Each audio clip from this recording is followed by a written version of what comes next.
We are moving on today to interest rate risk. I'm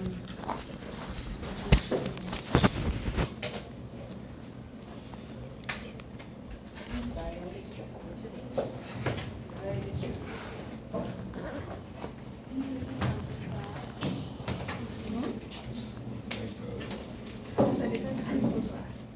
No, I can't cancel class. It's my job. My job is to teach you, to lecture to you. Just for your class. No, man. Um,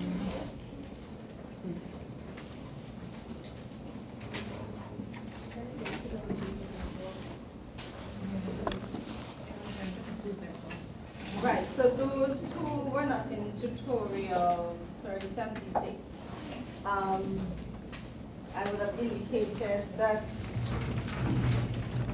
in tutorial that I somehow had forgotten to insert interest rate risk in Moodle. So I put it in, and I've also put in the slides, all right? For 2005, you recognize that, for 2005, you recognize that interest rate risk falls a little lower down, but we're covering it at this time because it's one of the key risks that financial institutions face, especially commercial banks. And so I want to tackle that one, get it out of the way. The other two major ones being credit risk and liquidity risk, right? So we already know what interest rate risk is.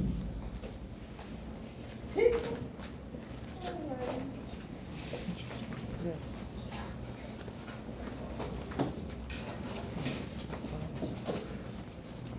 So we already know what interest rate risk is. What is interest rate risk?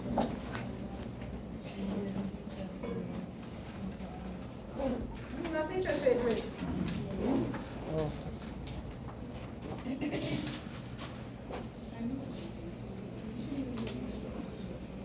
I can't say it enough.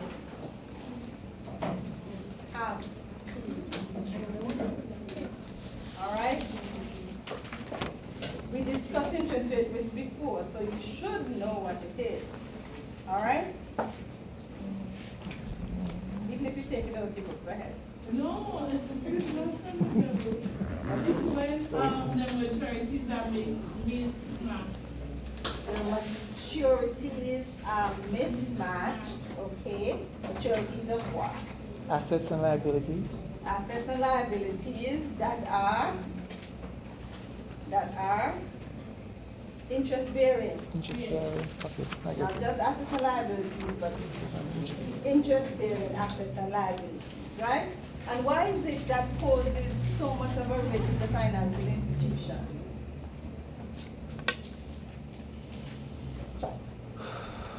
Why does that pose risk to Because it financial? affects profit.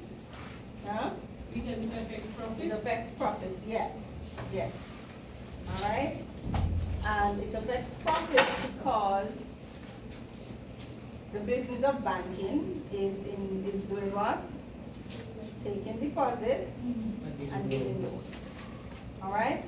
And we know that banks seek to make the majority of their profits through interest. All right? We also know that banks have been making other types of investments in order to try to improve their profits, yes? All right, but we're gonna focus on interest rate risk. We already know what it is, okay? When there's a mismatch between interest bearing assets and liabilities, all right? So what are some of the things that the financial institution needs to keep track of to be sure that they can reduce their interest rate risk, or at least mitigate it?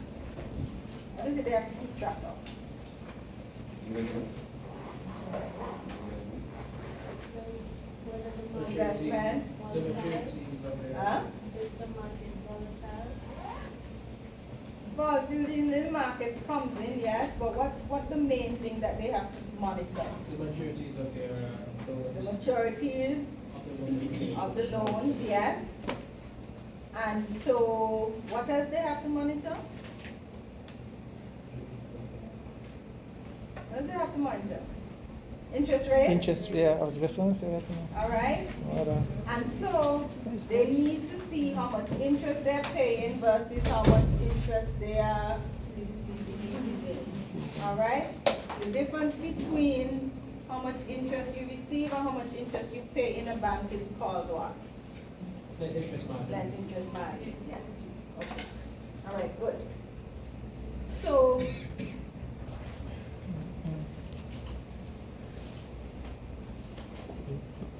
we know that when there's a mismatch between your interest-bearing assets and interest-bearing liabilities, that you are exposed to interest rate risk. But you're exposed to interest rate risk when there are changes in the interest rate, all right? You can't say just when the interest rate increases, but you have to say when there are changes in the interest rates, all right? So, one of the critical things that you need to understand is how or why do interest rates change, all right? Changes in interest rates is linked to the performance of the economy, okay? So we have to pay attention to that as well. Now, the main factor that will affect interest rates is what is the central bank's policy towards interest rates or monetary policy as we know it, right? And the central bank, in the US, the Federal Reserve, in England, the Bank of England, in our region, the Caribbean Central Bank, in Europe, the European Central Bank, and so on, the central bank pays attention to what is happening in the economy, all right? And makes changes to its interest rates based on that. Now, when it changes the interest rates, how is it that it really does that? And the central bank uses the amount of money or the money supply, all right, in the country to help with the level of interest rates. Now, what is one of the main reasons that the central bank would change the interest rate? Inflation, right, inflation. So if inflation is high, what might the central bank do with the interest rates? Increase the interest rates, right. And the central bank, when would they reduce? Why would they reduce the interest rate? To stimulate the economy, right?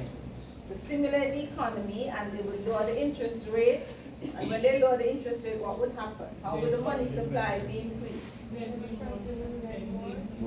Banks would lend more, persons would want to borrow more because the rates are lower. All right? And so that is how they would increase the money supply, rates are lower, and so more funds will be demanded. That's one way. So they use the interest rates, all right? And they utilize that they do that through purchase and sale of treasury bills and bonds, or what you call open market operations, all right? So they sell treasury bills and bonds, and they purchase. So if they want to contract the money supply, what are they going to do? Sell or buy? If they want to They want what? to sell. Because If they they're trying want to contract? They want to contract. Yeah. Okay? If they want to contract, they want to take money out of the economy. So what are they going to do? They're going to sell, right? Okay. So if the economy is growing too rapidly, then you're going to end up with inflation. And so the central bank is going to try to reduce the money supply or tighten monetary policy. All right? So they're going to do what it takes to raise the interest rates. Now, they do that through the banking system, yes? Okay. And that interest rate that they raise or lower, anybody knows what it's called? Repeat that. Repeat that. Repeat Um, Repeat that. The Repeat that. interest rate. Oh, what is the interest rate that central banks increase or decrease? What is it called? Real. In the US, it's called the federal funds rate. All right? In our jurisdiction, it's the rate at which the central bank lends funds to commercial banks. So how does it increase the interest rates? We know it does it directly, affect the interest rate. We know it does it directly by raising the rates or lowering the rate that it uses to give loans to commercial banks. And what's the other way? Reserves. We just said it. So sorry. I put that back in here. Oh, chair. About what? Right. Carol Lewis? So what did we say? Sorry, miss. Was that again? It's only this one, yeah. $5.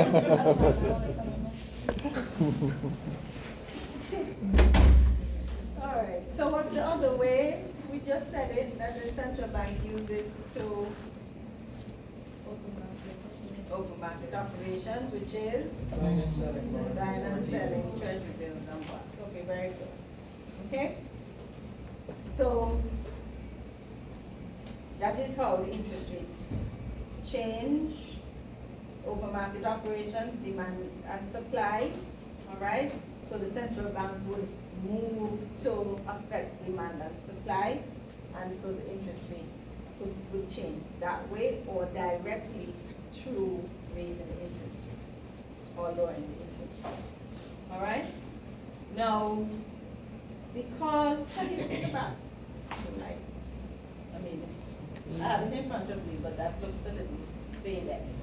So we know that because markets are now very interconnected, but because of globalization, when interest rates are changed in one country, it affects Another. interest rates in another country because persons are moving funds between countries. Persons are making investments. Companies are making investments. And so if the interest rate in the US is low, companies, if their main strategy is investment and interest rates go down in the US, they're going to pull their money out of the US. However, if they want to, if the rate in the US is much lower than the rate in their country, they may want to borrow from banks in the US. Okay, so that also affects the money supply. So it's not just what happens in country, but because of the interconnectedness, changes in the interest rate in one country is going to affect the market, and to some extent it's going to affect the rate in other countries. All right? Because of globalization, you would find that there are changes, significantly more changes in markets in markets in other countries as there are changes in one market. So the US is like the country that everybody invests in. People invest a lot in their securities, and so when rates change in the US, let's say rates increase in the US, companies tend to put more money in investments in the US, all right? And so as the interest rates change, financial institutions must pay attention to that. And so they have to put measures in place to monitor the level of what? Or they have to put measures in place to constantly measure their what? Net interest margin. Net interest margin. All right? So, and so there are some models that the Bank for International Settlement have recommended and banks use, all right, to monitor and make changes in terms of their interest rate risk. And so there are three main models, all right? So you have what we call the repricing or the funding gap model, okay? We have the maturity model and we have the duration model. So what banks do is they monitor how much interest-bearing assets they have, how much interest-bearing liabilities they have, and they also monitor the maturities of all right? Because they need to ensure that they keep that net interest margin positive in times of what?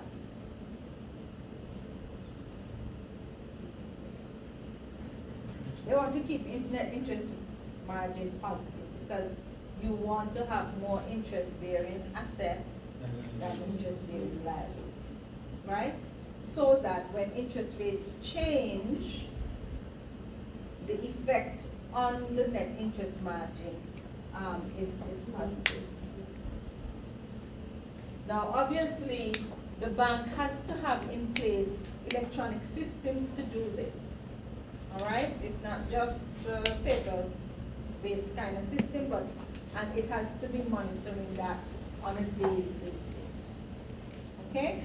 Because you have, for example, banks have overnight loans.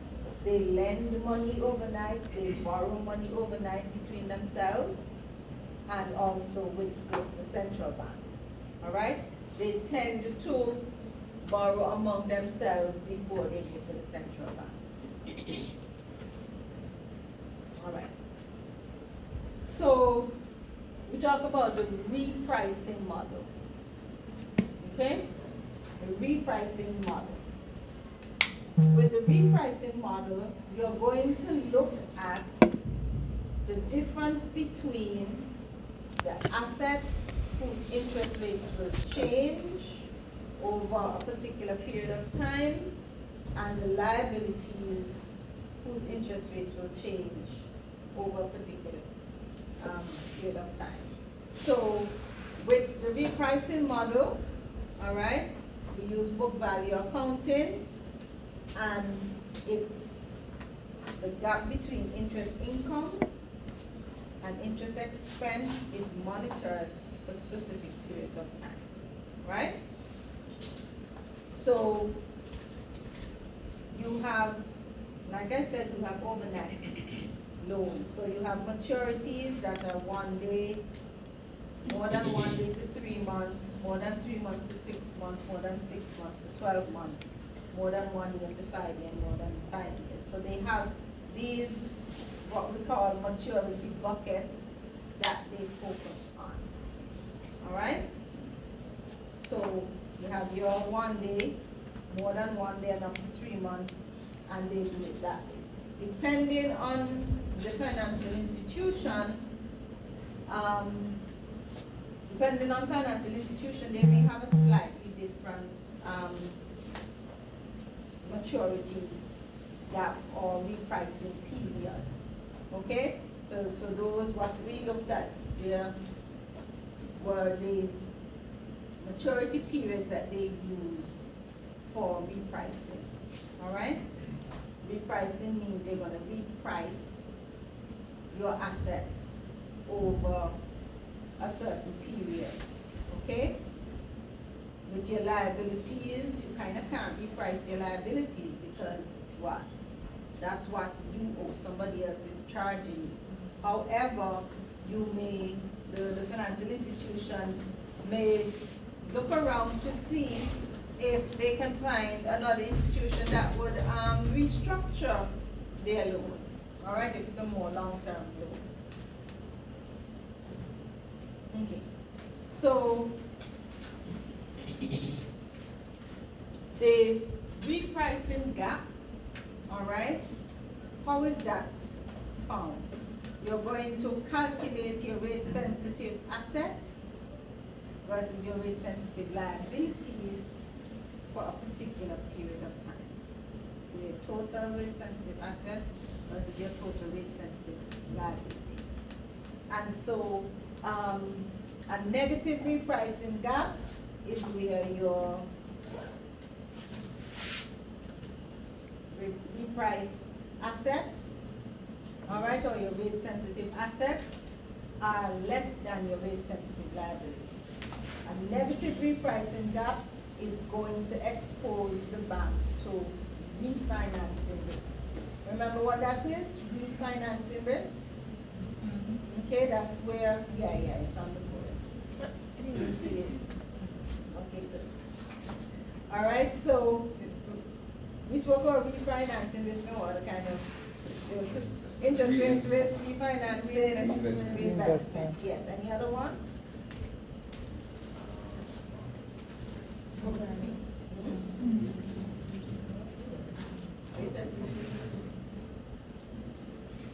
Let's stay with refinancing reinvestment. Yes, Evan, you had another one? Price risk. That's it. Price, yes? All right, so, yes, you can have repricing. Yeah. Yeah. Okay, so, refinancing, so you have refinancing risk, you have reinvestment risk. The refinancing risk happens when the cost of refinancing is more than the return that you're gonna earn on your investment asset. All right? So,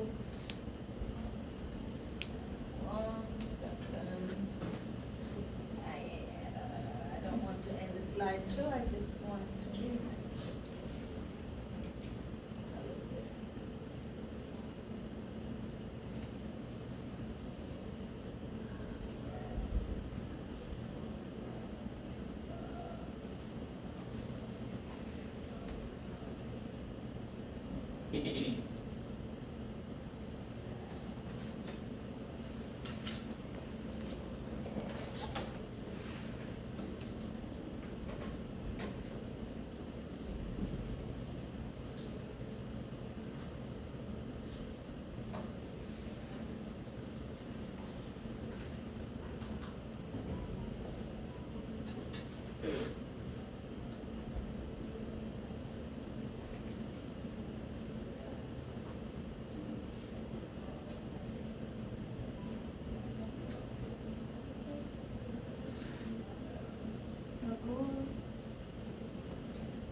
Can you see?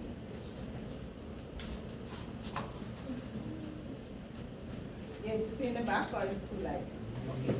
All right. So in this table, this is in your text, okay? Table 8.1. In this table, it shows the repricing gap, okay? It also shows something we call the cumulative gap. So with your repricing gap, you're gonna have your assets, you're gonna have your liabilities, right? So your total assets in this case, the total assets that mature in one day is 20 million, right? Your total assets your total liabilities that 30 mature million. in one day is 30 million. And so Okay. what is the gap there? 10 million. All right, so the gap is a negative 10 million because your liabilities Greater is than- more than your asset. Mm. Okay? So your net interest bearing liabilities is more than your interest bearing assets. So that's a negative gap. From more than 1 day to 3 months, the assets are 30 million, liabilities are 40 million. That's a negative gap again. All right? Yeah. No, it's this. Yes, sir. It's a sum. For more than 3 to 6 months, once again, we have a negative gap. Okay? More than 6 months to 12 months, you have a positive. Yeah. More than 1 year to 5 years, you have a positive, but it's not such a big positive. And 5 years, you have a positive as well. Over 5 years, you have a positive. You have the same amount of assets, you have the same amount of liabilities, right? So your cumulative gap, that is when you add everything up together, your repricing gap is 0, right? But in between, you have those negative gaps, right? So if interest rates were to increase within that 6-month period, you have a cumulative gap of a negative 35 million, right? So what you think would happen if interest rates went up by 1%? What do you think, how you think that would affect the bank?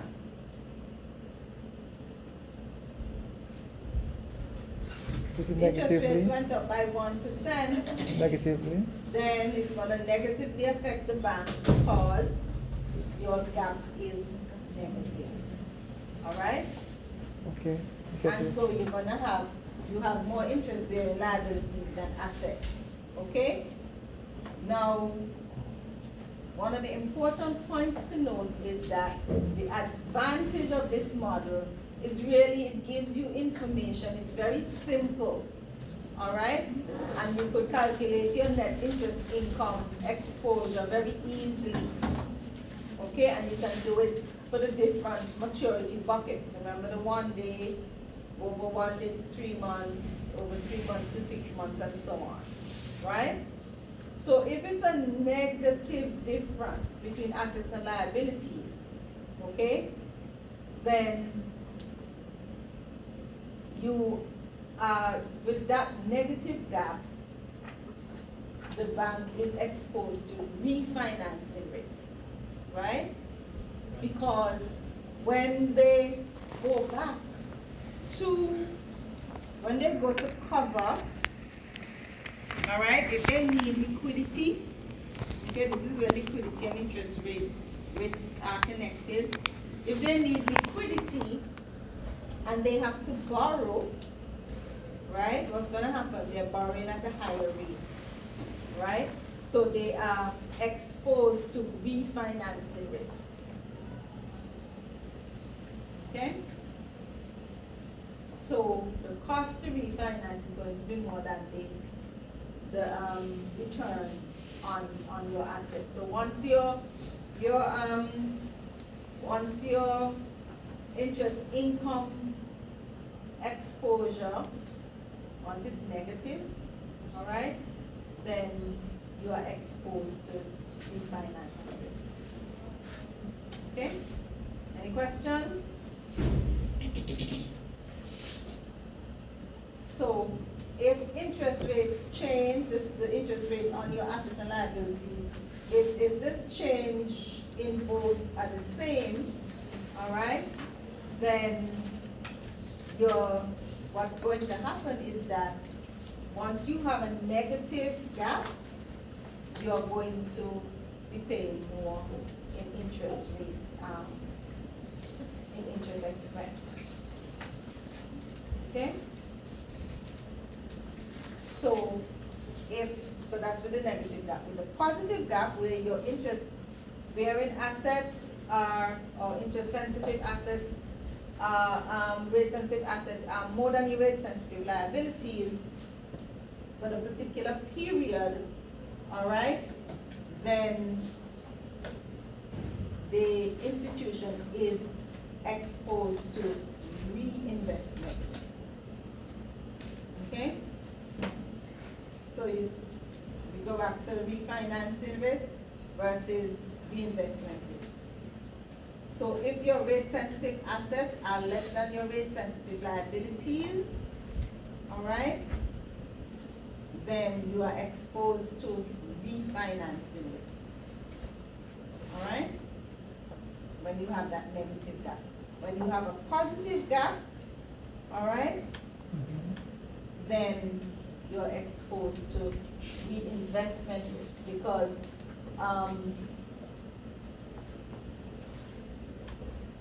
if you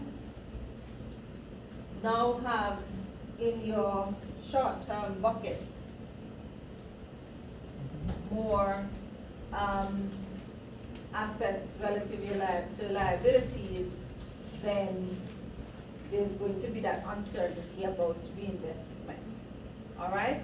So you don't know what the rate is going to be. Okay? If the rates decline, then your net interest income is going to go down. Okay, so reduce more than your expense. All right?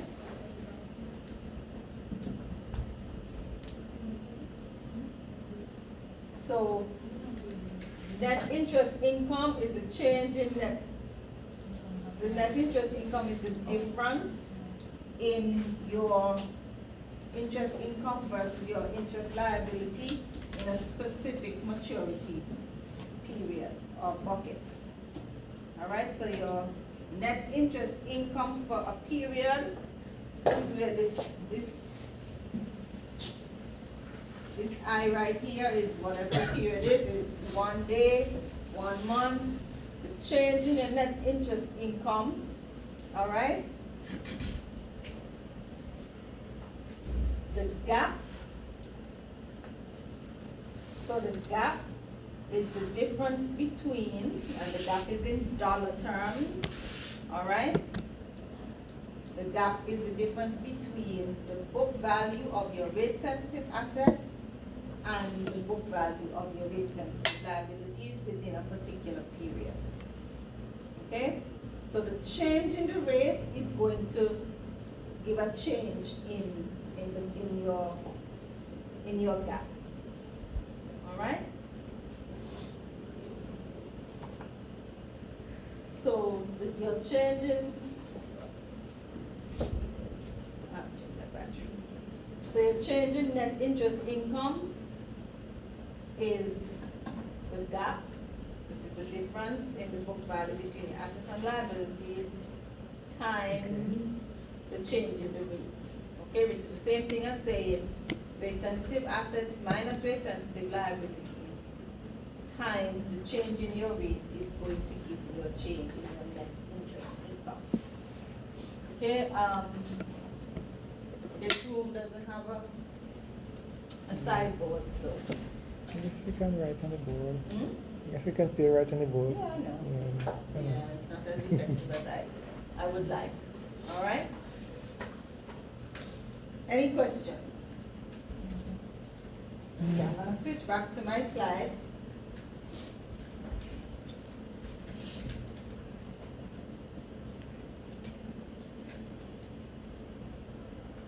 Okay, so with your repricing model, okay, so remember we said there were 3 models. What were they? Repricing, finance, huh? Some kind of duration, but I don't know the second one. Duration. Oh, sorry. I was like wondering where the E was. So reprice, we can go back, let's go back, it's okay. Your Maturity. repricing or your funding gap model, your maturity model, and the duration. Your repricing model shows you, it shows you where your refinancing this, where you're gonna have refinancing this and reinvestments. However, that model is thought to be very weak, all right? Not very, but it's weak. It's weaker than some of the others. And it ignores the market value effects of interest rate changes. So, what does that mean? With the market, all right, with the market, you are going to have differences in the prices of your assets. Because remember, your assets are not only loans. Your assets also include investments, right? So this model, the repricing model, ignores the market value effects of interest rate changes, okay? So it doesn't take into consideration your investments that are affected by interest rates, all right? Yes, that's true. Mhm. Yeah. It is over aggregated. What does that mean? You remember when we looked at it and your cumulative gap was 0, but in each of the buckets, it was negative for like 3 of the buckets, Yeah. all right?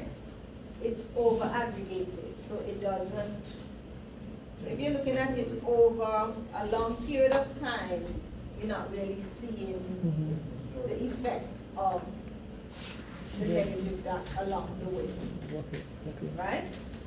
It does not deal with the problem of rate-sensitive asset and liability runoffs and prepayments. What is that? So, what if you have loans that people pay early? All right? It doesn't address that. And it doesn't address when you decide to pay your liabilities early. Now, what banks do to ensure that they keep a handle on their rate-sensitive assets and don't mess up their system is they penalize you for paying your loans early. So if you have a 30-year mortgage, right, and you decide to pay it off in 20 years, the bank can penalize you.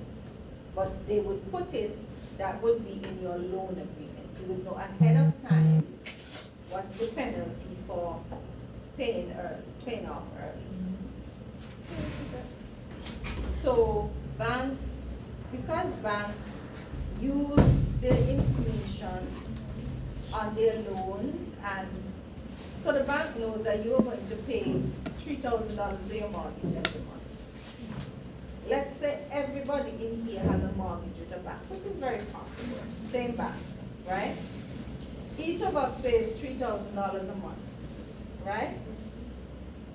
Your mortgage is 15 years, her mortgage is 20, somebody in the back mortgage is 30, and so on, right? The bank knows that for the next 15 years, it is going to get $3,000 times, how many of us in here? 50. Not right now, but yeah, it's about that. Okay, for the next 15 years, it should get $3,000 times 50 every month. And so the bank now goes and makes other arrangements, all right, where they rely on the $3,000 from 50 of us every month. Okay? If you decide today, 5 years in, that you want to pay off your loan, that changes the bank's dynamic. But it shouldn't really be an issue because when you're paying it, if you're paying it off, it will be higher. Yeah, it's an issue for them because they might have made an investment based on that expected cash flow over a Amount of long years. period of time. Yeah. Okay. All right? So, and then what if Rihanna decides she gonna pay off hers too? The cumulative effect will affect them. So what some banks do is they give a penalty for early payout.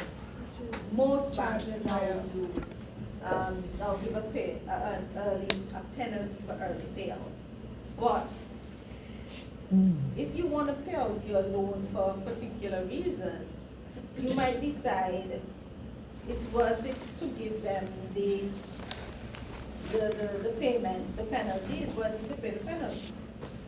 Because let's say you know that 5 years down the line you're going to migrate, all right? And you want to have your asset free and clear, Yeah. okay? You might pay the penalty. And the penalty can only be more income, The penalty is more income to the bank, right? Not Right. less. not less, right? Excuse me, now, you may want to pay that penalty because you're migrating in 5 years, so you want to not just pay off your debt, you want to sell that house, but you don't want the bank to get any of that money, right? So you have some money now, you pay it off, you free up your cash for a while, and then you sell, so it's a win-win. So it may be more worth it, it could be worth it.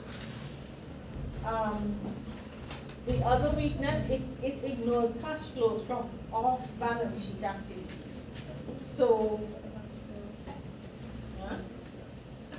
I was asking kind of a question. If let's just say you have 2 years of payback for a vehicle, you can't sell it before you finish paying for it, right? If you sell it, you have to pay it back. But then when you're doing the change of ownership, the bank will still be on the Right, you have to pay, that's what I'm saying, you have to pay off the banks first. and get that moved. Yes. So it ignores cash flows from off-balance sheet activities. So with the repricing model, it's just focusing on your assets and liabilities on your balance sheet. It's not focusing on the off-balance sheet stuff where you get funds from. Okay? So that is where the repricing model has its weaknesses. It limits information to the financial institution, and when you have limited information, you don't make good decisions. All right. So, but it is useful. It is useful because at a glance you can see what your differences are in terms of your assets and liabilities. All right, and what you can do it in the different buckets, in the different terms, Maturity. right? Maturity terms to see, keep track of that. All right. Now, there's a point about interest rates that's important for you to be aware of, right? And it speaks to the term structure of interest rates. And the term structure of interest rates really tells you that the rate at a certain period of time is reflective of what the market thinks is going to happen. All right? So the term structure of interest rates, there are a number of theories that explain the term structure of interest rates, right? So you have one called the unbiased expectations theory, which really just says the yield curve, which is the relationship between interest rates, so this is time, Interest rates. this is interest rates, We call it pure expectations theory. okay? So whatever the rate is, 1, 2, 3, 4, usually the yield curve is usually upward sloping, and the shape of the curve, and normally the curve is upward sloping, the shape of the curve is determined by what the market expects to happen over time. So if the curve is upward sloping, all right, the market expects what? Long-term interest rates are higher than short-term interest rates, right? So that's in this text they refer to it as the unbiased expectations theory, all right, or Pure expectations theory. Yeah.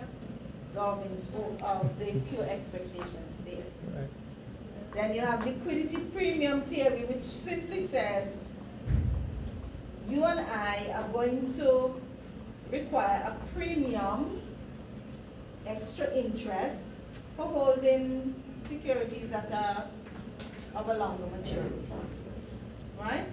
So that is why it's upward sloping. And then you have market segmentation theory, which says everybody operates in a specific part of the market. All right? So I like 1 year, Jaheem likes 5 year, Rihanna likes 2 year, and so that's why it's shaped that way, because each group of people, each investor have a specific maturity preference. So this is where Jaheem and his crew were to always purchase between 1 and 2 year, and in 2 years they're going to still purchase between 1 and 2 year, and so on and so forth. All right? So those are the different theories that speak to the shape of the yield curve. Remember, change in interest rates has to do with, when we're using open market operations, it has to do with demand and supply. All right? Okay. Now, because of this yield curve phenomenon, all right, and the expectations that you see based on the shape of the curve, because the curve can also be downward sloping, you know. If it's downward sloping, what's the expectation? Long-term rates are going to fall, right? If it's flat, rates are expected to what? Remain the same. All right? So, remember we said that the repricing model does not consider off-balance sheet activities. Right. It is over-aggregated.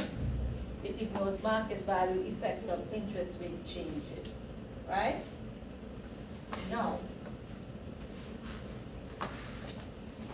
there is a model that is considered to be superior to the repricing model because it takes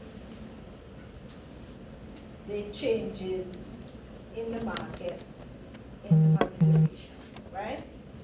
That model,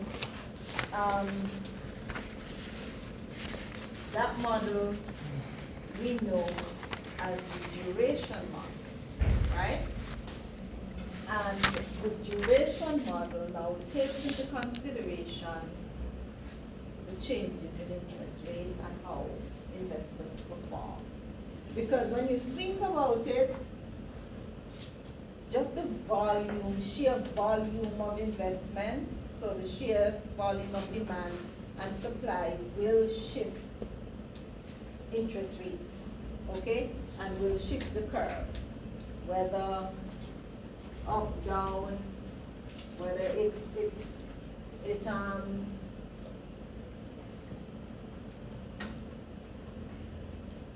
increasing, then it goes flat, okay?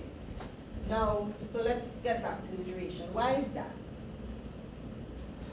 So, duration, all right, is thought to be a better way to measure the sensitivity of assets and liabilities interest rate sensitivity of assets and liabilities.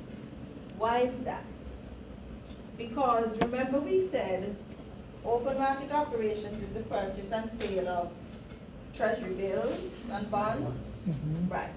So So, with duration takes into account all cash flows, all right, that you get from a bond, as well as the principal when you get it at maturity.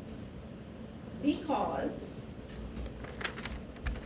if you purchase a bond that has coupons, all right, you're going to get the coupons, which are cash flows, and you're going to get the principal at maturity.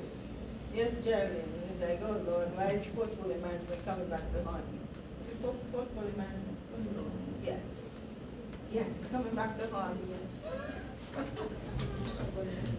Some people looking at me on the eye. Some people looking at me on the eye. All right? So portfolio management come back to haunt you for those who did portfolio management, but you not come back to haunt you, coming to help you, right? mhm. Come to help you make Course. sense of what I'm saying now. How many people have no idea of what I'm talking about when I refer to coupon bonds and interest rates and bonds? No idea. Okay. You haven't done elemental banking and finances yet? Financial Yeah. management. You want to pay attention? That's a lot. Oh, it's okay. Okay. Start. So you would have seen it in elements of banking and finance, maybe a little more in portfolio management. If you've gotten to FM2, you may have seen it. Not yet, actually. If you've done FM2 already, you may have seen it, depending on how much emphasis they put on it. But duration, all right, a bond is said to have a duration which is less than its maturity, as long as it has coupons. Why? Because you are able to get back your investment earlier than it's the maturity, because when you get your coupons and you reinvest them, you get more money. All right? And so the duration, I'm not going to spend too much time on it, is the weighted average time to maturity, taking into consideration the cash flows and the time value of money. So you have a coupon bond. The duration is considered not the maturity, but the weighted average time to maturity. If your bond doesn't have coupons, if it's a zero coupon bond, then your duration and your maturity comes the same, right? If your bond has coupons, then duration is your weighted average time to maturity. And so duration measures the weighted average of when cash flows are received on a loan. So back to Carrie Ann's question, all right? The duration, okay, comes into play with the loan, because remember, the bank knows you are paying, all right? And so the bank knows when your loan will mature. When you are paying that $3,000 a month, the bank is reinvesting it and getting more money on top of it. So when you pay back your loan early, the bank now has to shift. All right? Okay? So duration measures the weighted average of when cash flows are received on a loan, just like how it's the weighted average of the cash flows you get on a bond. All right? So duration is equal to maturity when there's only one cash flow at the end of the period with no intermediate cash flow. So if you have like a loan where you pay it off one time, then that's what that is. So your duration is the sum of the present value of your cash flows times time divided by the sum of, divided by time. Time meaning the maturity of the bond, but I'm not going to stress you too much about this, all right? Yeah. I'm not gonna stress you too much about it. We'll do an example, we'll do the example in tutorial, but this is to just give you an understanding of duration and why duration is a better measure of, it's a better way to measure your interest rate sensitivity. All right, your gap. Now, the duration model, it assumes that the term structure of interest rates is flat, which we know that's not the case. It assumes no default risk. It assumes no default risk. If there's default, it's gonna mess up the whole theory. Okay. Right? And duration increases with the maturity of a fixed income asset or liability, but at a decreasing rate. So you have your duration of your loans plus your duration of any asset. So the duration here, the duration model takes into account both your loans and your investments. All right?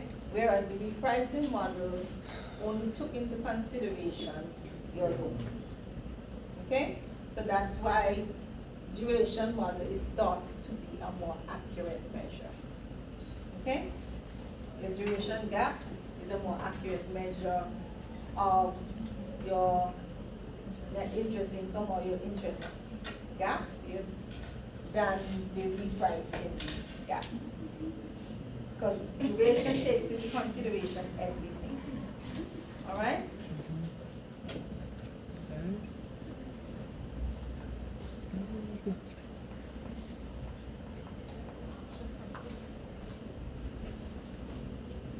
Excellent.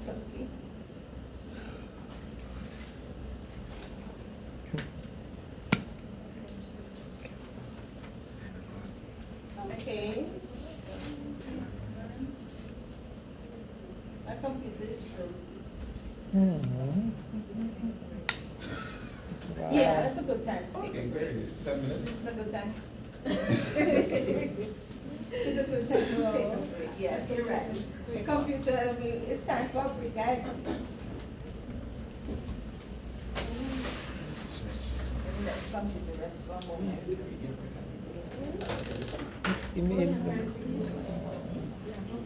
They have like Wow. hard drives you can use, external hard drives. This is a brand new spanking computer and I'm using my external hard drive. So I'm not sure what's happening. Okay, well, Why it just suddenly, I touched something when I wasn't paying attention and I touched something because I don't know if you noticed it went from the, yeah, from that to from addition the screen slideshow to back. that, right? Yeah, so I'm not sure what happened. I'll give it time. But this one is new, the other one. Okay. Right. Oh, wow. Okay. Nice. I love that. Nice. Okay. Okay. Hmm. You bought it from Amazon, yeah? Amazon? Okay. My father's asking me how much for a laptop. But, that's why I'm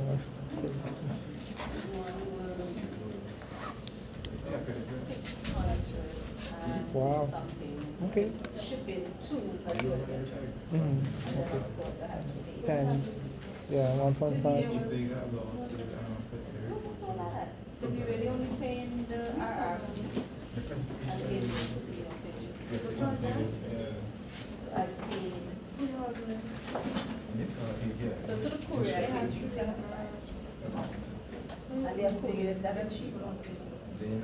375. Yeah, is what I pay to the courier. So that includes their shipping to Antigua plus The ABST and the everything. GST and the So regular. will that work up there?